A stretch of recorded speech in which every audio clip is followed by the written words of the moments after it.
Welcome to ADF Sports. Hello and welcome back to the ADF Sports Pod. And today it's a UFC episode and there's a lot to cover. Today is February 28th. The U.S. decided to basically declare war on Iran and bomb them. So that's happening right now, but that's not what we're talking about today. We're talking about the world of the UFC. So the last time I was on this show, or we recorded, me and George broke down UFC 324. Still a little shook by the outcome of 323 with Merab no longer being champ. It's pretty wild. It's really allowed for O'Malley to have a chance here to potentially pick up a belt again, which would be very interesting, but we'll talk more about that later when George Orr joins the show. 324. I'll just say the elephant in the room. I'm disappointed, man. Very disappointed. Paddy Pimblett, the game plan was so clear. Beat Justin Gaethje.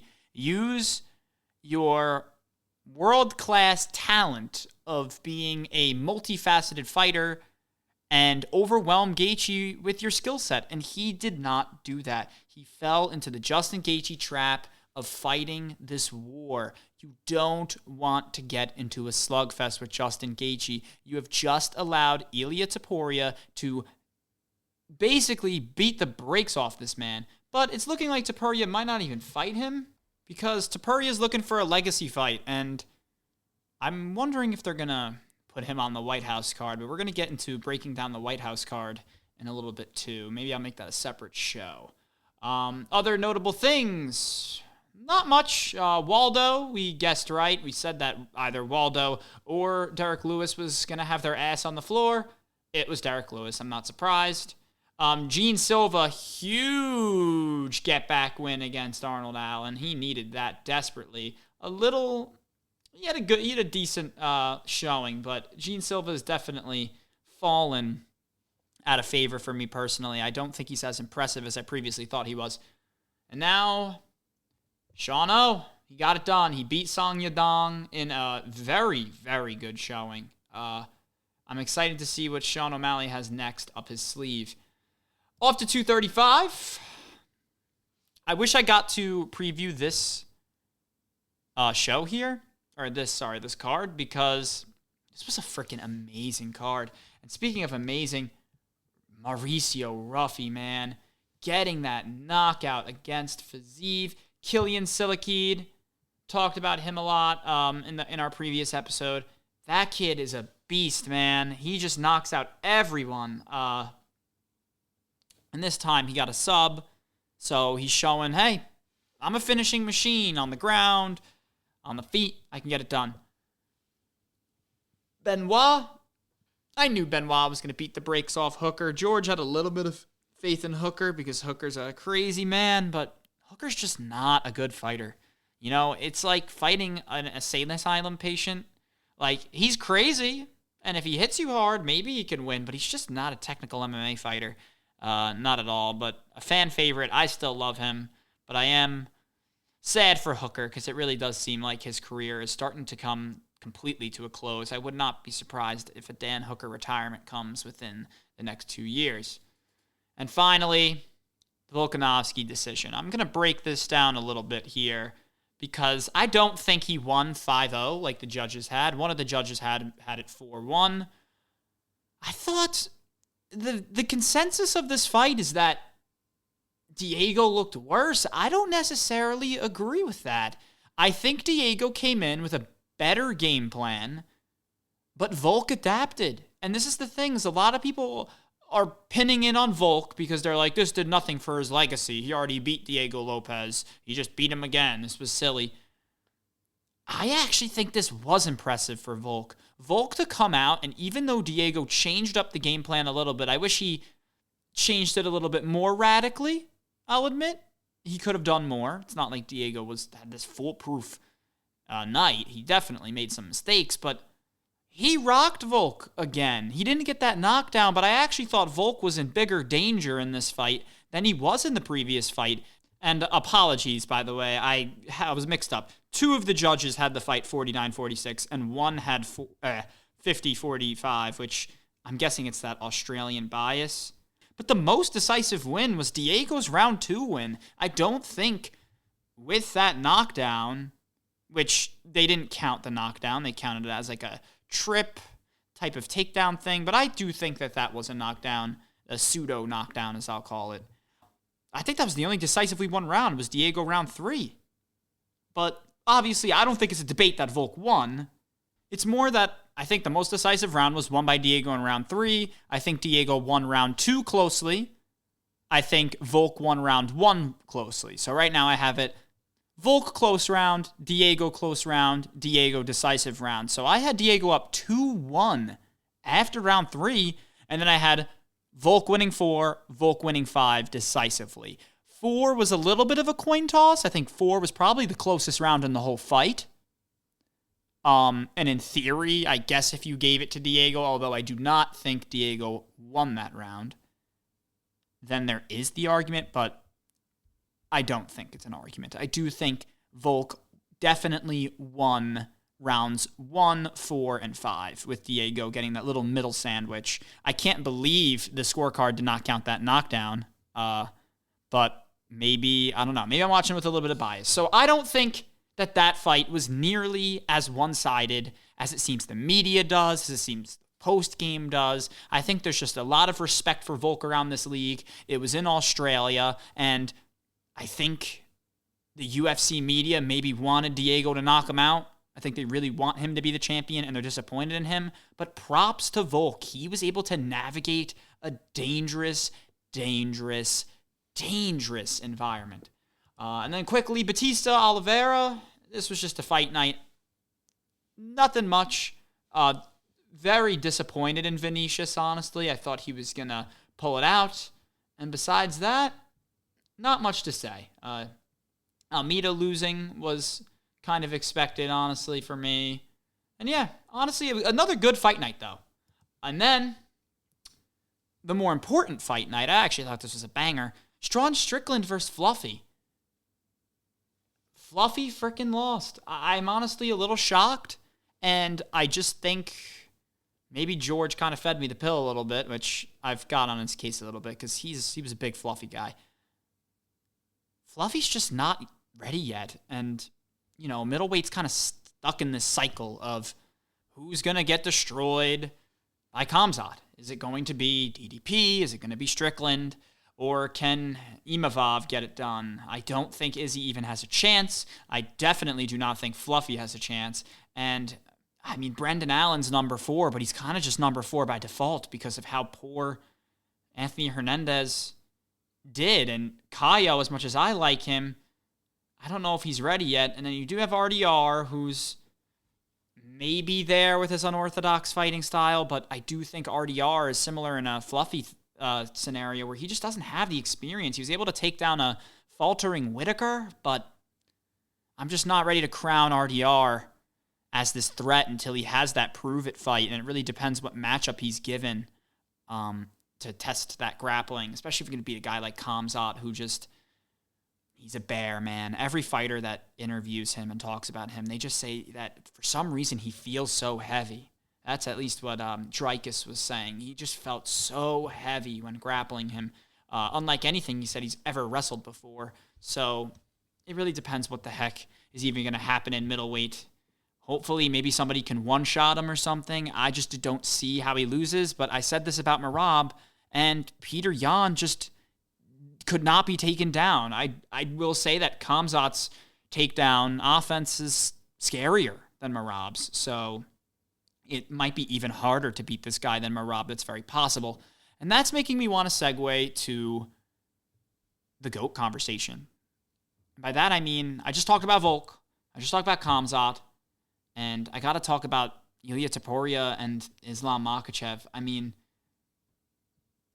think about who Volk has lost to. He's lost to Ilia Topuria and Makhachev. Some people say he beat Makhachev once. I don't think he beat Makhachev. We'll see what George has to say. I'm going to bring this up to him very soon. He's coming on in a few minutes. Man, Volk literally has not lost to people who I genuinely think are climbing into the GOAT conversation. You also have Alex Pereira, which is looking for legacy fights because he has nobody to beat left in his division. He beat Magomed. He beat Yuri. I don't think Olberg has a chance. And he also, flatlined Roundtree, and Roundtree's been flatlined by Yuri. And Blachowicz is a complete step under those guys, is completely a tier under those guys. So Pereira also is looking like he can reach those heights. But I'm primarily going to talk about the welterweight GOAT, Islam Makhachev. I'm ready to say it. Islam Makhachev is the greatest MMA fighter to ever live. The most dangerous MMA fighter to ever live. He simply is... He has above average power, and he doesn't have any crazy, unorthodox type of fighting, but what he does have is incredible technique. Incredible technique. And he's just able to have this complete game of combination fighting. And when I say combination fighting, I don't mean, he throws good combinations on the feet. No. I mean his level changing and his incorporation of grappling and striking is just something we've never seen before. He doesn't just do combinations to set up a takedown. He fights with amazing MMA technique on the feet, and then when the takedown opportunity presents itself, he will use it as leverage, or vice versa, where he's going to use the threat of a potential leverage to get a takedown and take things on the feet to then enhance his striking. And the problem with him is he's so good on the ground that he will finish you if he gets on the ground, if you get on the ground. So there's almost this riddle of, I can't let Makhachev get me on the ground because then the fight's over. But the problem is, while I'm worried about that, I have to worry that he is a technical fighter, a technical striker. He will set up counter punches. He's going to throw feints. He's going to set you up. Maybe these guys, these Caucasus region guys, are right that Sambo just maybe sets you up like no other base for MMA can, because it seems like this impossible riddle. It seems like you have to knock him out, or else you can't beat it, because you can't risk going on the ground against Makhachev. You cannot. And with how technical he is as a striker, it's worrying about that is simply a checkmate. He is too good on the feet to have that worry.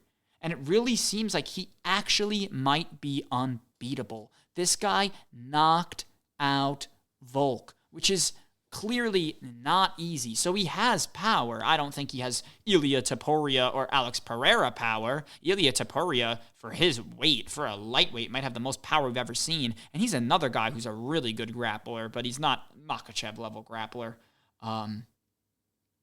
So yeah. I'm wondering, honestly, if Topuria fights Makhachev, that would be an incredible fight, but I don't think they're going to set that up. So yeah, you kind of got Volk, Ilia, Makhachev. All these champions are arguably some of the best we've ever seen. And then Merab, what he was able to do at bantamweight was incredible, and Peter Yan just dethroned him. So the UFC is in a phenomenal, phenomenal spot. And actually, I think it's time to get George into this conversation about the UFC GOAT. All right, George has officially called in. George, how you doing? Doing good. Just wrapping up the last couple of things so I don't lose my spot. Sounds good. And I'm good. All right. So, I was kind of talking right before I had you on here about just how crazy some of these champions are and how locked a lot of these divisions are. I mean, if John Jones didn't exist, what Pereira's doing at his age at the light heavyweight division, is incredible. Khamzat has a chokehold on middleweight, and it's such a chokehold. He can't even defend the fucking belt. Yeah. And then Islam's arguably the best. I've said it before. I think he is the best UFC fighter to ever walk through the doors. And then Tapuria's this, a Greco-Roman guy who, I mean, pound for pound, besides Pereira, probably has, the best knockout in this entire league. So it's just incredible. And then, you have Volk at featherweight, who's only lost to Ilya and Islam, who, and some people argue he, didn't lose to Islam the first time. I think he did, but there's some sort of debate there. He literally lost to two people who are in that GOAT conversation. And then Jan was able to beat Merab's run, where Merab looked like nobody can beat him. And now that I think bantamweight's about to get wild because of that. And flyweight has a lot of young up-and-comers. That's probably one of the only divisions that now it seems like, maybe Kape and Pantoja can hang in there, but then everybody else is young. You got Van. You got, as much as Royval needs to work on some things, Royval's there. And then it's a bunch of young guys. Yeah, there's a lot of stuff happening. There's a lot of movement currently happening to go along with the start of the Paramount era. So, what do you think about? Do you think a lot of champions are going to move around here, George? What are you thinking? Well, if I go division by division, I think there could be some parity. There's obviously the ability for it. The ones that I don't think there's going to be parity for, welterweight. Islam's probably going to hold on to that for as long as he wants until he decides to be done. Khamzat probably the same. I would have said, Pereira, but he's no longer the light heavyweight champion. He's now going up as people thought he was going to. Flyweight, I feel like there could be so much parity because that's I was saying to you earlier that I think that division is finally starting to evolve. So I think the new guard, like the Vans, the Tyras, my God, I'm blanking on his name. He fought last night. I can't, and his name's escaping me. The guy just fought Moreno. Kavanaugh. It's Kavanaugh. Yes. Those guys are definitely the new guard that are coming up. And flyweight's probably going to have some parity this year. Do I think with Van and Tyra fighting in April, that's a good fight. I'd have to think more about that before I give my full-on prediction. Obviously, I want, and still, I'm a big Joshua Van fan. I want him to retain, but, Tyra's really good. And the rest of that division's only getting better. Bantamweight, we could say, has the ability to have a lot of parity, but those top four guys are just so much better than everyone else. It goes Jan, Merab, Umar, and I'm gonna put O'Malley in there still because he hasn't lost to anyone but Merab. Really, he hasn't lost recently. He hasn't lost to anyone except Merab, so I'll put him up there. I think it's his opportunity to win the belt. Yeah. And I think the UFC wants him to be the next up because he is their, he's their superstar. He's their golden boy. They want him to have the belt.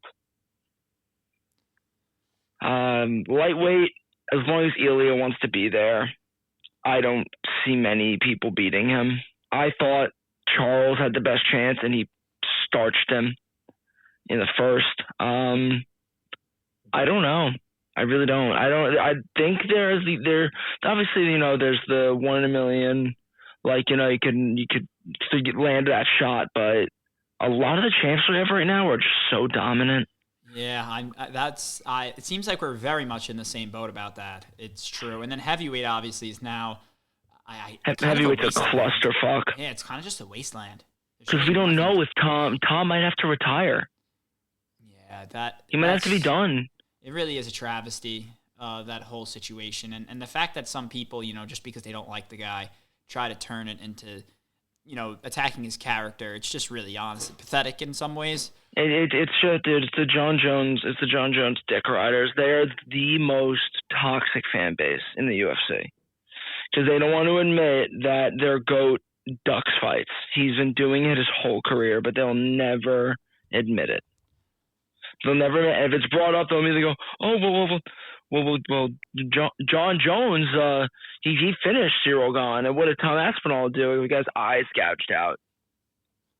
Like, what do you want him to do?" Yeah, I think you're absolutely right there. If you don't mind, since we talked about how much these champions have a chokehold, I do want to go back to flyweight real quick, because I do think flyweight, it's probably the most interesting division in the entire sport right now, with Van obviously winning the belt. I think they give Pantoja the immediate rematch. We'll see.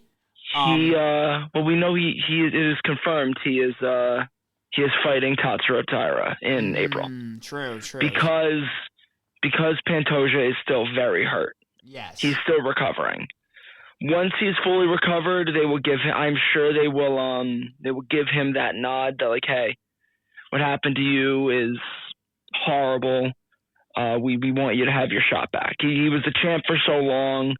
You have to give him that respect. He deserves the shot. He deserves the immediate rematch. What happened was like 1 in a million. And that's another fight where I don't like how people were kind of shitting on Van almost because of it. Like, that wasn't Van's fault what happened. Like, the difference between what Van did and what Gane did are different. Like, the injury that Pantoja sustained was, again, a 1 in a million, just the way he was positioned, the way he planted, the way it bent. All those things culminated were such a low possibility. The fact that it happened the way it did was insane. Yeah, and that fight looked like it was going to be so good. It was, dude, it was like what? Like 45 seconds in, and they had like 2 or 3 exchanges that were amazing. Yeah. They had 2 or 3 exchanges, and then I don't remember. I think like Pantoja threw like a body kick, and Van caught it and like was like pushing him away, and that's when he planted. Mm-hmm.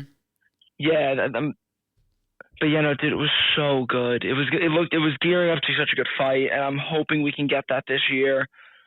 But obviously that's dependent on the former champ, getting well soon. I absolutely agree. Yeah. But what's it called? I think the most important thing to talk about is last night's result. I mean, oh my God, dude, I was on cloud 9. And in the degree he lost, I really think, to be honest, I think the UFC has to shoot Kavanaugh to 6 and then give him Tim Elliott. I think that's the only move they can really make. You can't catapult him any lower than 8. You can't. So let me look at. I usually have the rankings up. Moreno's ranked 6, by the way. Yeah, I know he was ranked 6. So let me see. My thing is, you have to give him a top 10 fight, but I'd give him somewhere between 7 and 10, or maybe you give him Urseg. Because you have to give him a top 10 fight. You have to catapult him into the top 10 and then have him do a prove-it fight. You have to. So if you want, he would be catapult to 6. Moreno's going to tank down to probably 12. Yes. Or like 11. If you really want to see how good he is, give him the old guy who's recently had a resurgence in his career. Let me see a Kavanaugh versus Kyoji Horiguchi. I'd love to see that. You want to give him a top 5 fight? Another. I think that's interesting. You think he's ready? Like if they believe in him that much, you could do that, or you could give him like a Tim Elliott and Albazi. Do not give him Almabayev, because if you want this hype train to stay, Almabayev is not the answer. You want to give him an Albazi or Tim Elliott. Tim Elliott, Albazi, or if you really like believe in him and you want to give him like a serious shot to like, hey, how do you do against top 5? Give him Horiguchi. That's what you would have to do. And then after, if he wins that next fight, I think you have to give him the loser of whatever happens at the top. Whatever happens with Kape, whatever happens with Pantoja Van. I mean, obviously you wouldn't give him Pantoja Van. You'd probably give him Royval or Kape or Tyra. If he wins, what happens? If he wins that, then you probably would give him either like the loser of Van and Tyra or Royval. Because the loser of that or Royval is great. Because the next man up after Tyra, if Pantoja is still hurt, is Kape. Yeah, Kape is a monster, man. But yeah, no, dude, last night, I had this sneaking suspicion that Moreno was going to lose, and he was favored. I'm pretty sure. I didn't bet on this card. I'm pretty sure he was the favorite. But I just had the sneaking suspicion that he was going to lose. Like what happened against when he fought Tyra, right? I'm pretty sure he fought Tyra in December. Yes. Tyra got the KO. And when I was the first round of that fight, and was like, oh, it was a close fight. And they go the Twitter feeds on the left. And I was thinking to myself, not really. Like you have to look at what he was doing. He was chopping Moreno's leg from early on, where to the point where beginning of the second, mid of the second, that leg was purple. Moreno couldn't plant to land, throw any combinations. He couldn't get his footwork going to get a takedown. Kavanaugh was on a different level last night. He looked amazing from start to finish. Yeah, and his combinations seem very, very accurate. Surprisingly, in that counterpunch, it's just the way he's able to respond with a very, very quick hook. It's dangerous. Mm-hmm. And when a fighter's immobilized and Moreno's combinations are slower because, like you said, he can't use that plant leg as efficiently. Being a fast counterpuncher is even better because you're countering a guy who's throwing slow combinations at you. It's definitely a winning formula as long as he can stay on the feet. Betting odds going into this. I wish they had this. Yeah. So significant strikes by target in round 1, 2. We're only gonna call. Okay, never mind. But yeah, this was a great showing by Loner Kavanaugh last night with the unanimous decision victory over the former flyweight champion Brandon Moreno. I don't know what you do with Moreno at this point. I'm never gonna say because he is who he is. He's gonna stay and he'll be probably a top 10 gatekeeper. Cause he's on a 2-fight skid now. 2-fight skid. Yeah, 2-fight skid. And both the guys you've lost to are young guys who are going nowhere. Mm-hmm. They're going nowhere for a long time. They're going to be here for a bit, but I don't really know what you do. Yeah, it's yeah. It's the division to watch. Oh, for sure. I kind of hinted that Khamzat owns middleweight. Can we talk about one other fight? Because I forgot about this one on Houston because that one got so overshadowed on Mexico. What? Which one? Bobby Green. Oh. TKOing. I actually Daniel only saw the Zellhuber. knockout. I didn't see the fight. So Bobby Green, this is the second time he's done this where some huge prospect is on the way up. They're just not losing and they throw them against King Green as a gimme fight. They did this, I want to say 2 years ago with Grant Dawson and same thing happened. Bobby Green in the first exchange, he weaved 2 punches and then threw an uppercut right and just dropped and just out cold flatlined Grant Dawson. First round of the fight with Zellhuber, Green was his usual self. He was in Zellhuber's face, aggressive, keeping him, not letting him, get comfortable, not to get his combinations off. And then the second round, he got him up against the cage and just unloaded on Zellhuber. And he just until he got the finish, it was insanity. So I hope this has taught the UFC, do not give prospects King Green, because they're not. That's a big learning curve to have to deal with. Yeah, man. It's nice to see Bobby / King Green get it done. I'm gonna what's it called? I'm deciding whether I want to talk middleweight or welterweight. Do we want to talk middleweight, and we can kind of go into, we can talk a little bit about UFC Houston?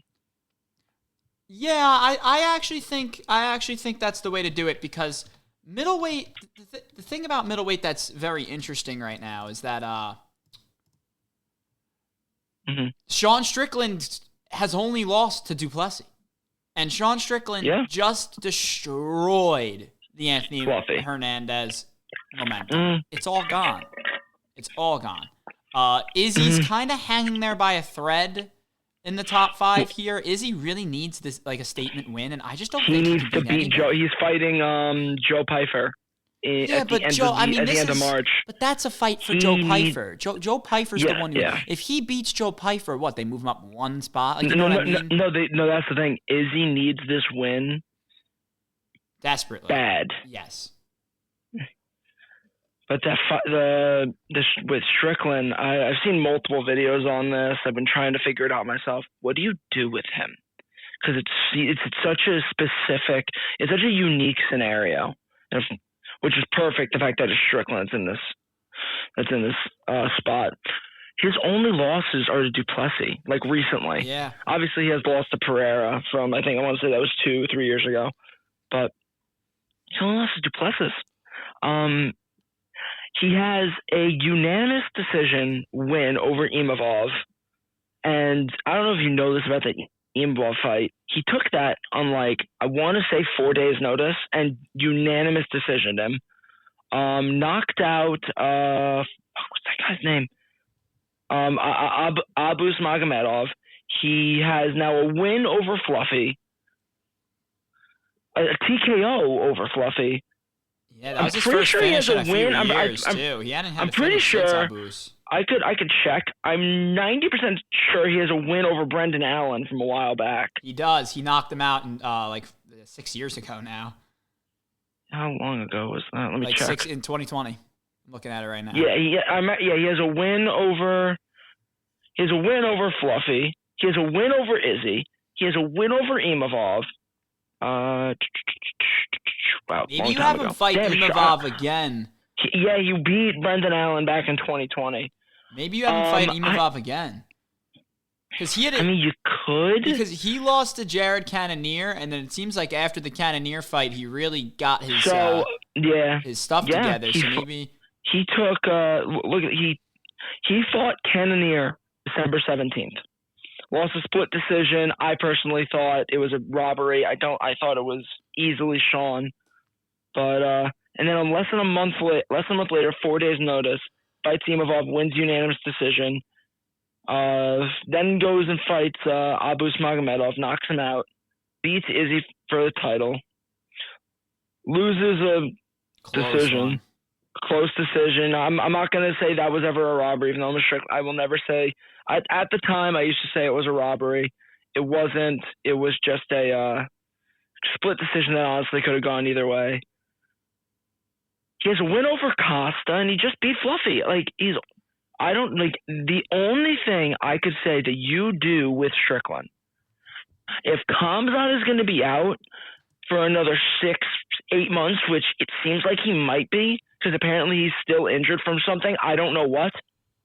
You do an interim title fight between Strickland and Imavov. That's what I think the best.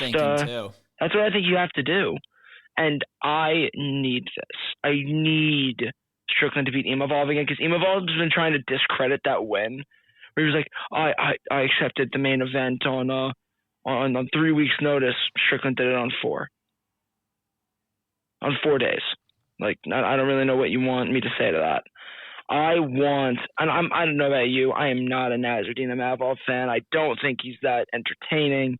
I think he's good. I just don't think he's entertaining. I think he's kind of whatever on the mic.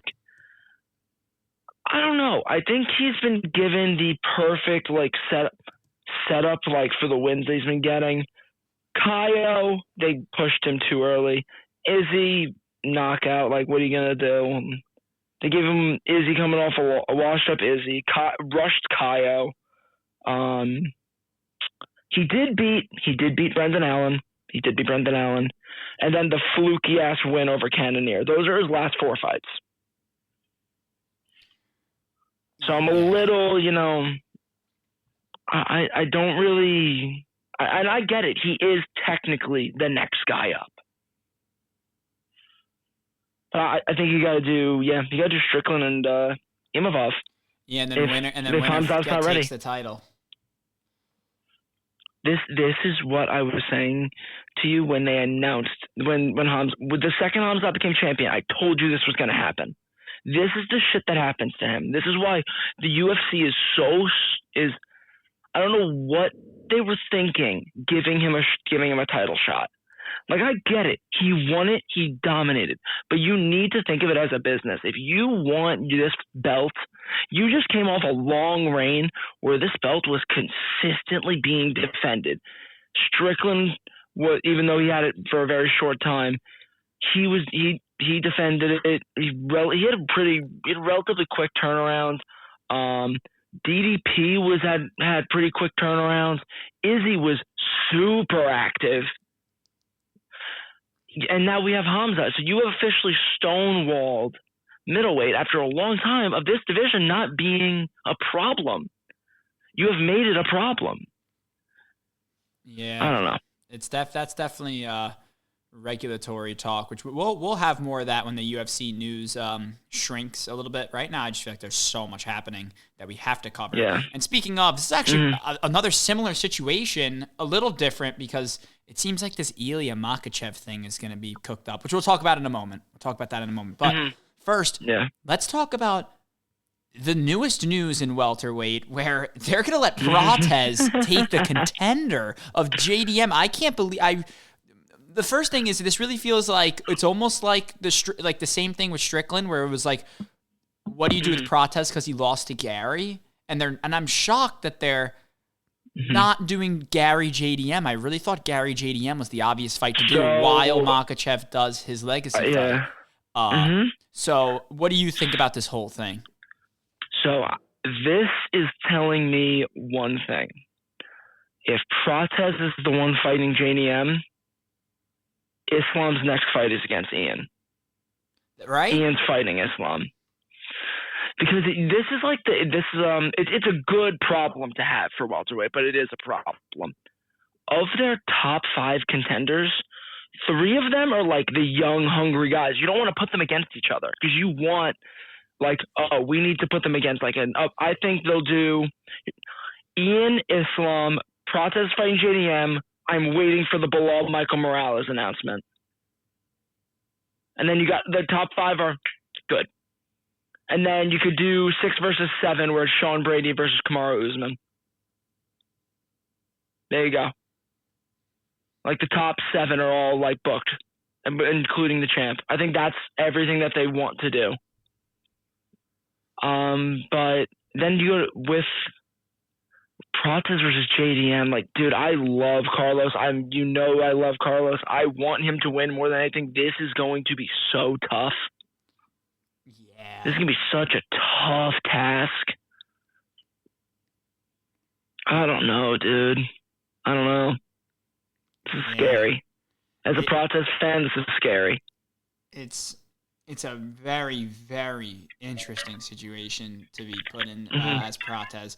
I think there's some things I like better about this fight than his matchup against Ian Gary. You know me, I really thought Ian Gary had a very big advantage against Prates when they fought. Oh, yeah. But at the same time, Prates, his finishing power showed in that fight. He didn't go down. He honestly gave a better fight, than I expected. JDM Prates is interesting because JDM is somebody who kind of likes to kick the motor a little bit. He likes to get you huffing and puffing, and is Prates going to be able to deal with that? If this was an interim fight, I'd be really scared for Prates. In 3, I don't know, man. No, it's going to be a 5. They're headlining a fight night. Oh, yeah. That's scary. I think this is a fight where we'll know if JDM's able to do that early damage, whether the fight's going to spin out of control for Prates. But if Prates keeps it, if it's close round after close round after close round, honestly, I wouldn't be shocked if Prates wins a split decision or possibly gets that finish. It would not shock me. He needs to get a finish simply because it's in Perth. Because unfortunately, Perth, Australia has a very similar Australia has a very similar problem that Abu Dhabi has with like the Russian fighters, or like those types, like with those fighters where split decisions will immediately be drawn the other way. Yeah, like the Islamic fighters too. Yeah, for sure. Yeah, damn. I don't know if he finishes JDM. That's the problem. I mean, I've also, truthfully, like JDM, insane chin. I've seen him take big shots.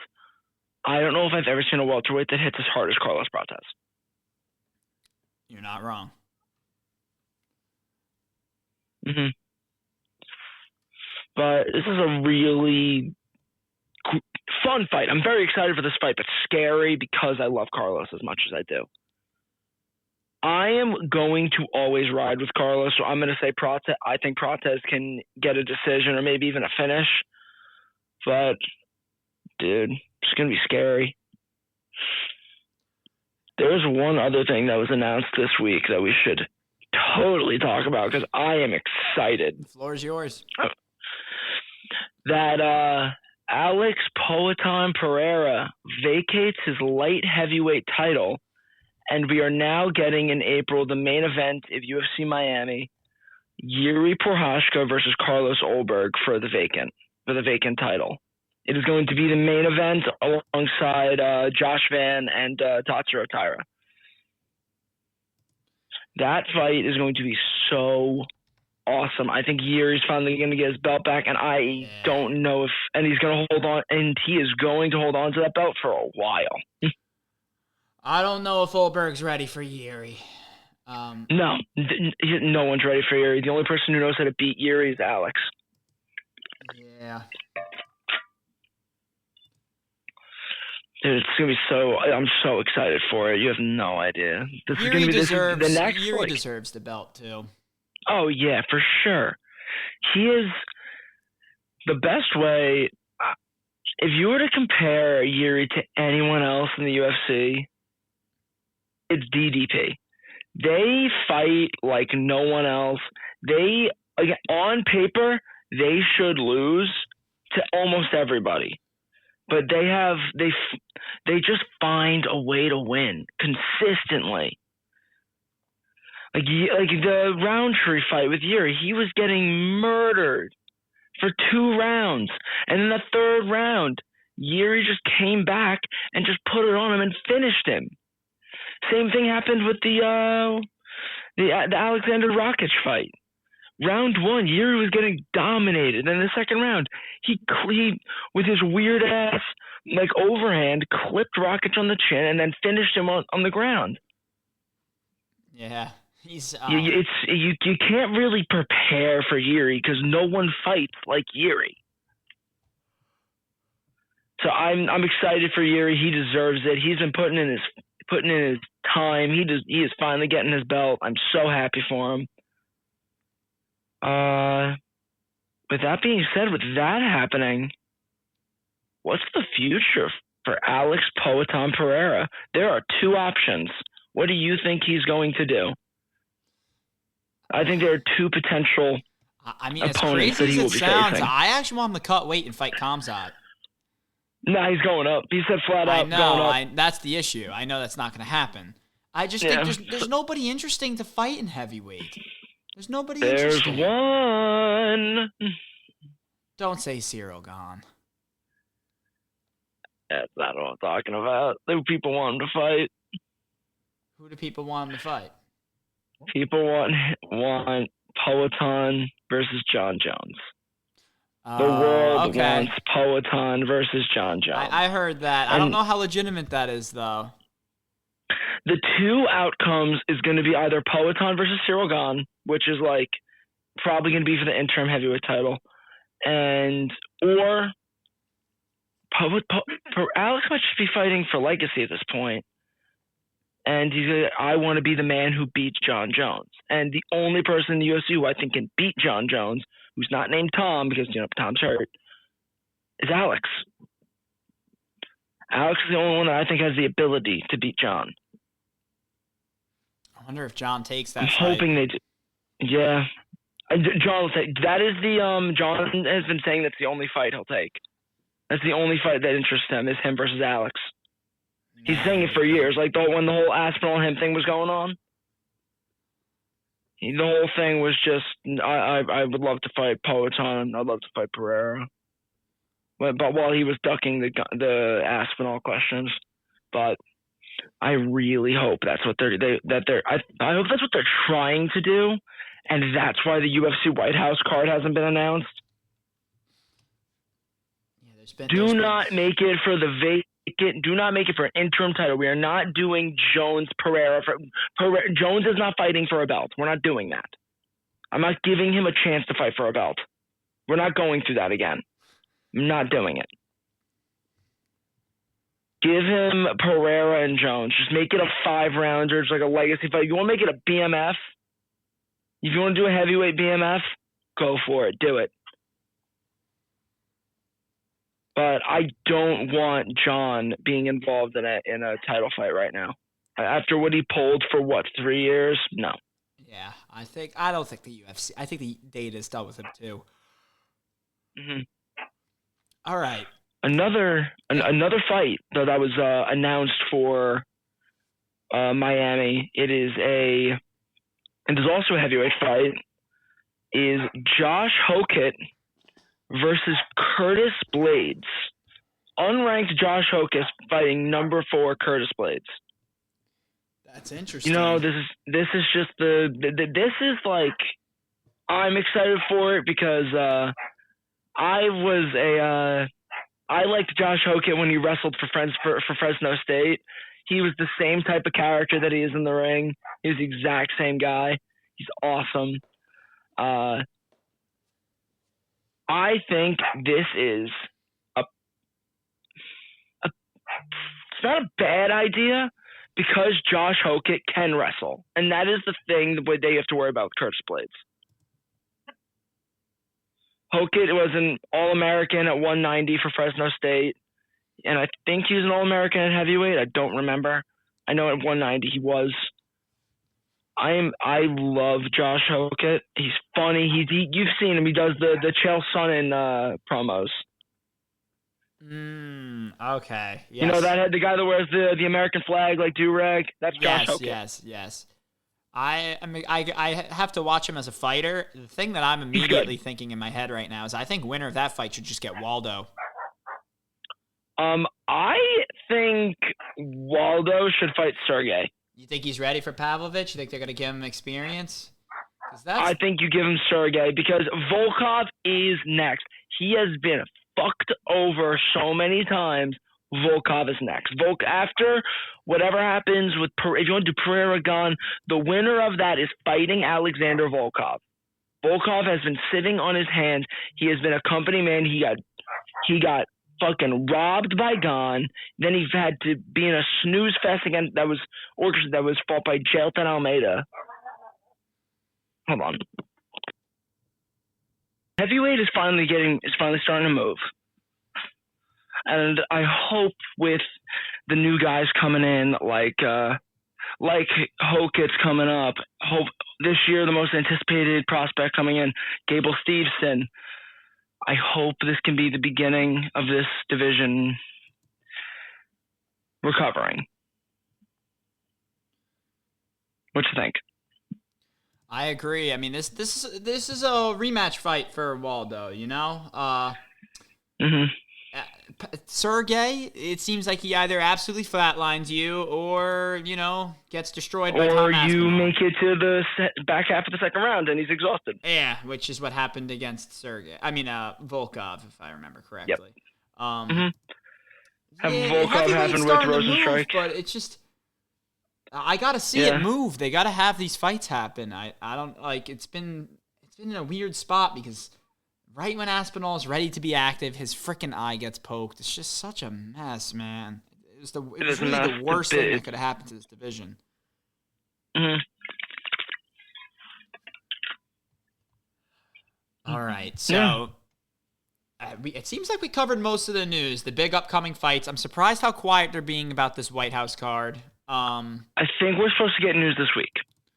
Okay. I believe we're supposed to get news this week. I think they claimed we were supposed to get it last week, but they're probably going to do it during like the Dana White interviews, the Mick Maynard interviews during this while they're in. Is BMF just in Vegas? Is it just in Vegas? I think it's just in Vegas. It's just in Vegas. Yeah, like in Vegas, they'll probably during like the talks, I'm sure they'll say like they'll announce a handful of fights. Dude, people are thinking I think Max is gonna win this one. It's gonna be interesting though. We could quickly talk about this card. Yeah, this one's in less than a week now. Dude, this card is. We'll do a whole breakdown of this card in a separate episode, but we could quickly preview it. Yeah, quickly preview it. I obviously can't hate either of these guys. They're fan favorites. They're two of the biggest stars in the company, and it's awesome that they're facing off. I don't have an answer yet. When we do our, breakdown, I'll have a better answer. I definitely got to think about it. But dude, the rest of this card is like vomit. I don't know why. Like I think Kyle versus RDR is gonna be good. Yeah, but then we have Rob Rosas, Drew Dober, and Michael Johnson, RoboCop, and Bruno Ferreira. That's the thing. Like the top two fights are solid. I honestly can't believe this is a main card, kinda. But my issue is Kaio and Rainer de Ritter should not. Kaio and RDR should not be a co-main. That should be like the featured. That should be like the feature fight, and then you get the co-main in the main. Like, they always do this BMF cards. Every BMF card is just terrible. Like, on paper, it could end up being a fun card. There could be a lot of knockouts, finishes. It could end up being fun. Totally. Absolutely. But on paper, every BMF card is hot garbage. Yeah. I don't know why they do this. But we'll talk about the BMF on the next episode. We'll do that later this week because it is on Saturday. Yeah, real quick, I do want to talk a little bit of Charles versus Holloway. I know you said you haven't decided a winner yet, but I do think it's either Charles gets it done on the ground or Holloway gets it done on the feet. I know it's the stereotypical way to look at the fight, but I don't know if Charles wins this without having Holloway's neck in between his arms or legs. Yeah, and Holloway's never been choked out. Ever. It's the first. He's only been finished once. Last time, they fought forever ago, so I'm not even going to say last time. I know Max won, but that was like featherweight Charles before he was in his prime, so I don't really want to do like, oh yeah, this matters. It doesn't. It was so long ago. But This is obviously going to be a fun fight. We know it's going to be a fun fight. It's Charles and Max for the BMF title. I just hate how fucking garbage the rest of this card is. Yeah, once again, we'll talk about the rest of the card at a later date. Yeah. I'm surprised how... I'm pretty confident Holloway wins this one, to be honest. I'd be very surprised if Charles pulls it off. Obviously, by round 2, I'll be...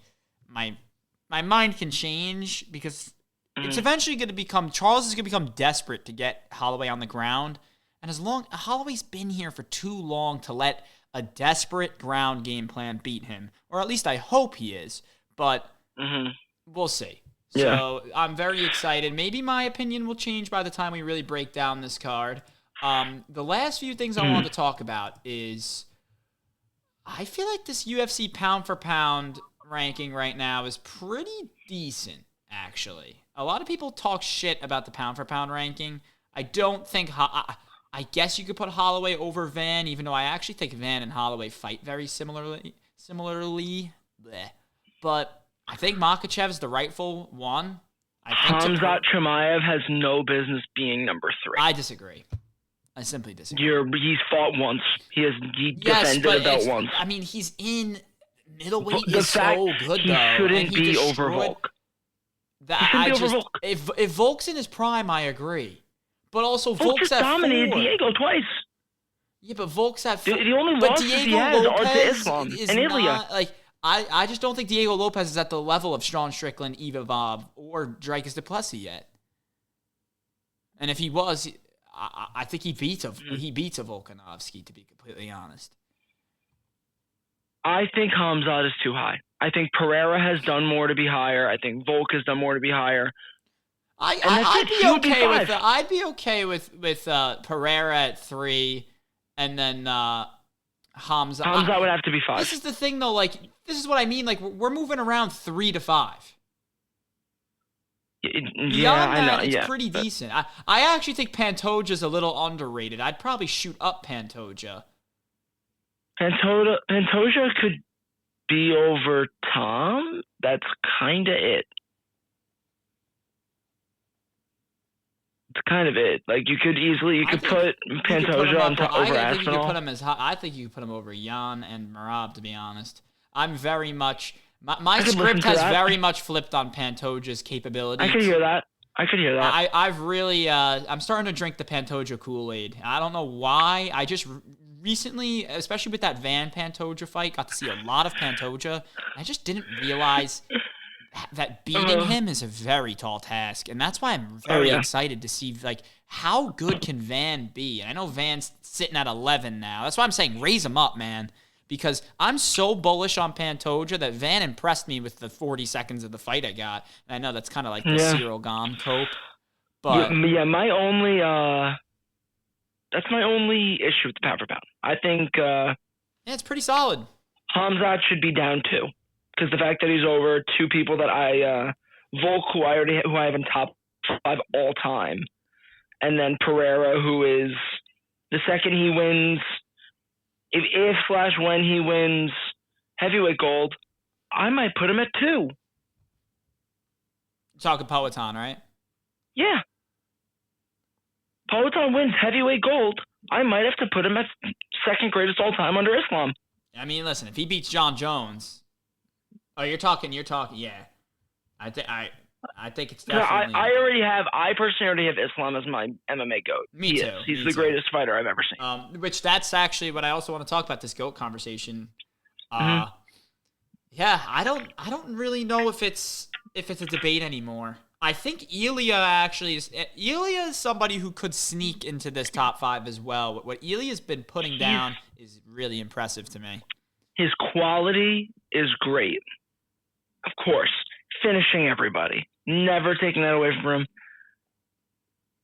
It's a small sample size, which is why I don't have him there yet.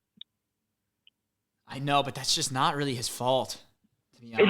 It's not his fault. That's what everyone was saying about Islam. At first, he didn't have the sample size. I was saying the same thing about Islam, too. Islam has the sample size now where it could be like he's the greatest of all time. Ilya, if you end of this year, I could have him in the top 5. Totally. So who do you put at 3? What's his face?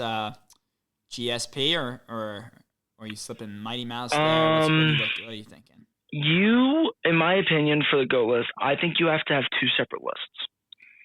A list, like the pure list, like just everyone's allowed list, but you take them off, like they're like, oh, you got hit for a PEDs test, like you failed the PEDs test.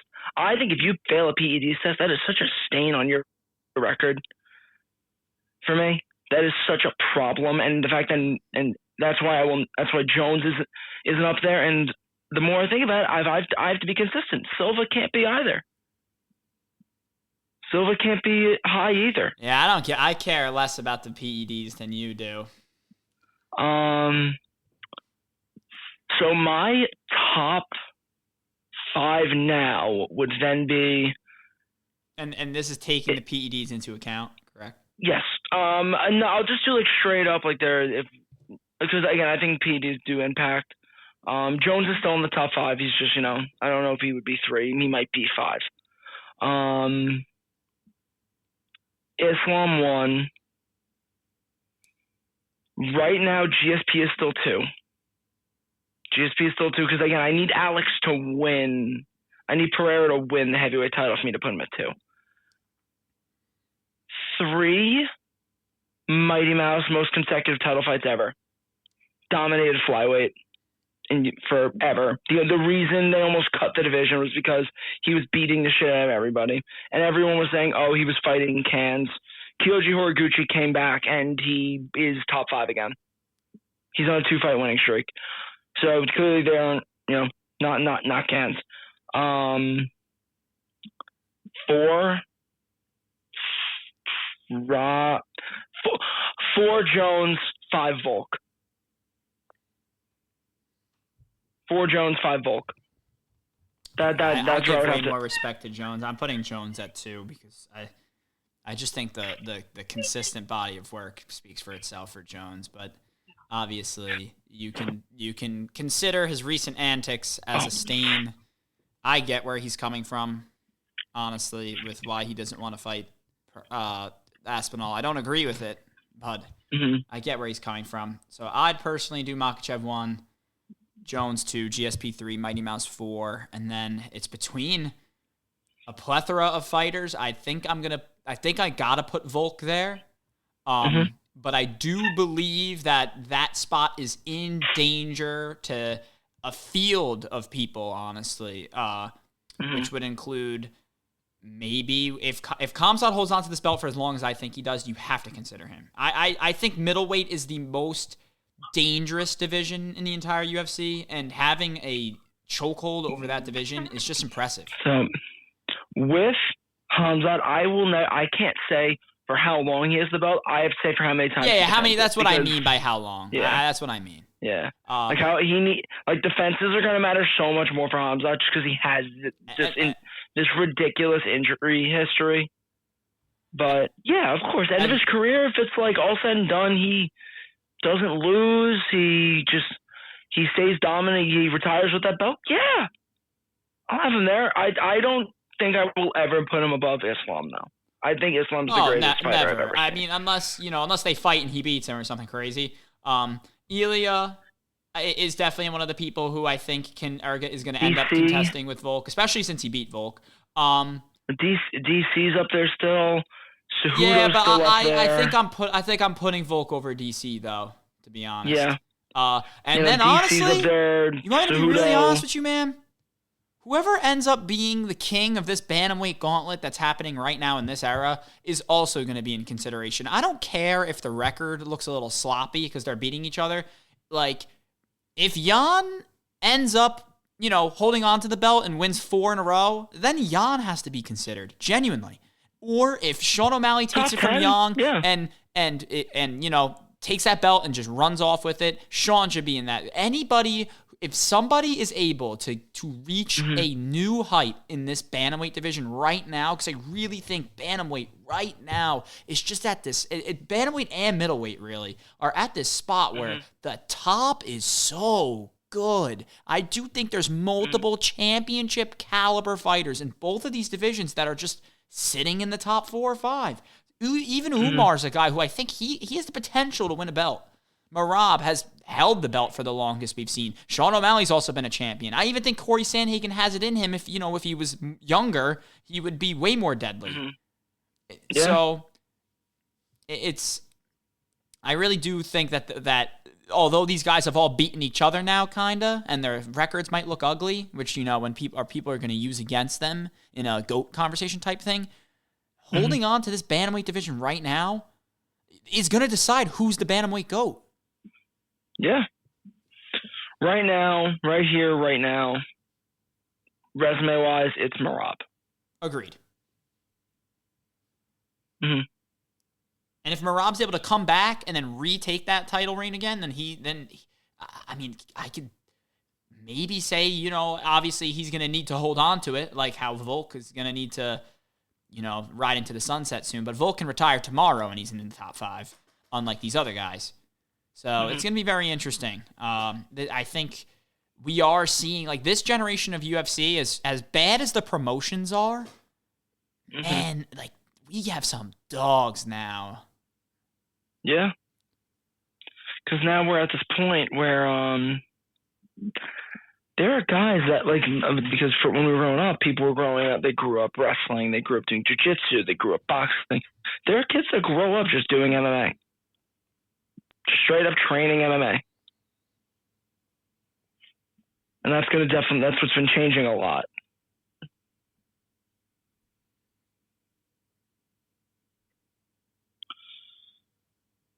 But yeah, the GOAT list is always ever changing. I will keep Islam 1 right now, GSP 2. You know what? I'll concede. Jones 3, DJ 4, Volk 5. Okay. That's probably that's the highest you'll get, Jones, for me. I think is there anything else you want to cover, especially since we missed a couple cards, like, you know, and do you want to talk about 232 or 234 or 235, anything? Obviously we kind of talked about Fluffy Strickland already, but anything in that last few slew of cards that you can remember. I can remind you what they are too if you need to know. We talked about Strickland, Fluffy. We talked about I brought up Gaethje beating Pimblett earlier and how disappointed I was in Pimblett. If you could talk about that, and then that was disappointing. Is what like that happens, but you know we got Prime Gaethje. No one was expecting Prime Gaethje to show up.